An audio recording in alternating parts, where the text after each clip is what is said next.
Teboka voalohany no ny fanitsakitsana miverimberina ny lalam-panorenana sy ny tsy fananjana ny fianianana izay nataony milaza hoe anaja sy tandrina toy ny anak'Andriamaso ny lalam-panorenana sy ny lalam-panjakana dia takina ny fialan'ny filohan'ny repoblika izany dia antoko ny fametrahana firenena tandalana. Teboka faharoa ravana ny lalam-panorenana ary atomboka ny fandiniana ny lalam-panorenana vaovao andraisan'ny rehetra anjara mba hidirana any amin'ny repoblika fahadimy. Teboka fahatelo takina ny fialan'ireo mpikambana ao amin'ny fitsarana avo momba ny lalam-panorenana ka soloina mpikambana vaovao izay ny mpitsara no tokony hifidy azy ireo araka ny traikefa ananany mba ho tena ahaleotena izy ireo. Miaraka amin'izany ihany koa dia apetraka ireo rafi-pitsarana mahaleotena. Faefatra takina ny fametrahana ny demokrasia sy ny fananjana ny zony tsirairay aneo hevitra malalaka sy anao famoriam-bahoaka. Sokafana ho an'ny rehetra ka tafiditra amin'izany ny mpanohitra ny anao manjerim-panjakana dia ny RNM sy ny TVM izany.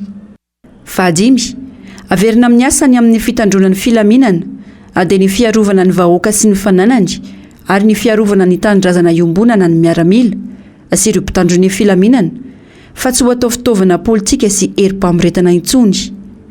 Fahenina takina ny famohana tsy misy atakandro ireo gadra politika rehetra. Teboka fahafito takina ny fanaovana laharam-pameana ny sosialim-bahoaka mba hanamavanana ny fahoriana menjady amin'ny vahoaka malagasy.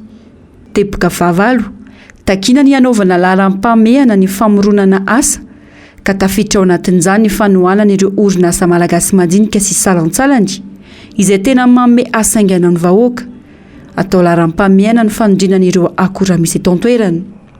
Fahasivy tsy maintsy amitombona ny famokarana herinaratra amin'ny alalan'ny angova azo avoazina na ny énergie renouvelable.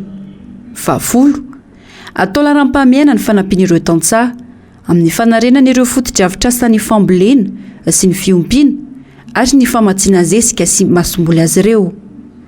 Faha 12 avoazina ny rafi-panabeazana eto amintsika ka tafiditra amin'izany ny fananganana sekoly fanofanana ireo mpampianatra ary fampitaovana ireo sekoly rehetra averina ny instruction civique any an-tsekoly. Faha 12 atsaraina ny lafin'ny ara-pahasalamana toy ny fampitaovana ireo mpiasan'ny fahasalamana sy tompom-pitsaboana rehetra mba hahafahana miatrika ny valanaretina rehetra toy ny Covid-19, ny pesta, ny tazomoka sy ny sisa. Faha 13 amin'izao ady amin'ny Covid-19 izao dia takina ny fanaovana vaksiny ho an'ny daholobe na ny vaccination de masse mba ahafahana miaro ny ain'ny malagasy ary hanarenana aingana ny ara-toekarena. Teboka faha 17 takina ny hanaovana ny audit ny famatsim-bola nampiasaina tamin'ny ady amin'ny Covid-19 tamin'ny taona 2020. Faha 18 takina ny fanatsarana sy ny fanaovana mangarahara ny fitantanam-bola mpanjakana ka mafisina amin'izany ny ady amin'ny kolikoly eo amin'ny sampandraram-panjakana rehetra aty amin'ny foibe ka hatrany amin'ny faritra sy ny komina. Faha 19 takina ny fametrahana ny fitsinjaram-pahefana tena izy mba hisian'ny fampandrosoana mitovy isam-paritra na ny développement équitable.